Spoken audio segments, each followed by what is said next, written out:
C'est un ouvrage qui a pris plusieurs formes parce qu'avant il existait sous une autre forme, ce n'était pas un livre, parce que je vendais les totems en galerie, donc mes totems en pop-up étaient présentés sous cadre, ce qui est un peu étrange pour du pop-up, mais il était destiné avant tout en effet pour la galerie.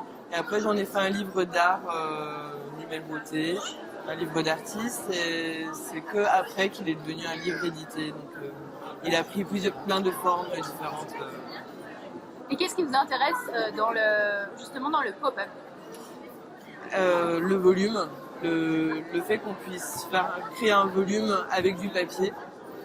On pense souvent que le papier c'est fragile, alors qu'avec des plis, on peut réellement faire de la sculpture.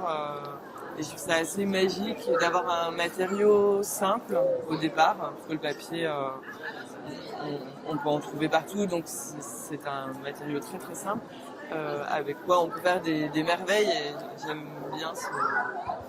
Et aussi le fait de la surprise, parce que le pop-up, il y a vraiment un pli, et le fait que l'image va surgir du livre, et j'aime bien cet effet de surprise aussi. Et la contrainte, le fait que par rapport à l'origami, il y a une contrainte en plus, c'est que l'image en volume doit totalement se refermer. Et j'aime cette contrainte qui permet de créer tout autour de la contrainte. Il faut à la fois penser l'objet comme un livre, mais un petit peu comme une œuvre d'art. Est-ce que c'est, selon vous, un style vraiment à part dans l'édition? Je pourrais pas faire du livre à plat, parce qu'en effet, je crois que je suis pas illustratrice et j'y arriverai juste pas.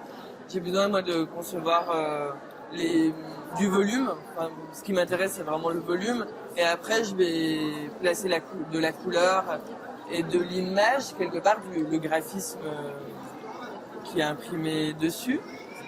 Mais en aucun cas, je pars de l'image. Je pars du volume et après, je mets la couleur. Donc, je pourrais pas l'imaginer à plat.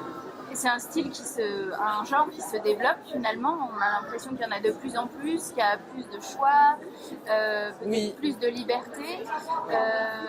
Sur le pop-up, ouais. Oui. Est-ce que pour autant c'est difficile de trouver un éditeur? Alors, en effet, le pop-up est à la mode, donc bon, ça c'est chouette pour nous. Ça fait déjà un petit moment que le pop-up est à la mode. Après, les éditeurs ne peuvent pas en sortir énormément par an parce que c'est des livres qui coûtent très très cher. Moi, j'ai l'impression que ça m'a plutôt servi de faire du pop-up, que j'ai plus facilement trouvé un éditeur parce que je faisais du pop-up. Peut-être que je me trompe, mais... Et vous les concevez vraiment de A à Z? C'est vous qui trouvez les formes, les volumes, qui travaillez vraiment sous la forme d'artisanat en fait? Oui, voilà. Moi, ce qui me plaît, c'est vraiment du coup le livre de A à Z. Donc c'est pour ça que j'en sors aussi des versions en livre d'artistes, où je vais aussi faire la reliure. Après, bon, c'est sûr que quand ça part dans l'édition, c'est plus moi qui m'occupe de la réalisation technique, de la reliure. Mais c'est important à un moment de savoir faire un livre entièrement par soi-même et de pouvoir choisir vraiment son type de reliure, son type de papier. Je suis quand même attachée au papier. Et ouais, du coup, j'aime bien réaliser tout de A à Z. Et ce livre est assez particulier parce qu'on trouve beaucoup de motifs. On travaille sur les motifs plus que sur le récit. Ça vient de votre formation? J'ai travaillé pendant 6 ans sur le motif et sur le motif textile pour l'Afrique de l'Ouest. C'était assez particulier comme type de motif. Mais du coup, j'ai été un peu quand même baignée dans cette culture Afrique de l'Ouest.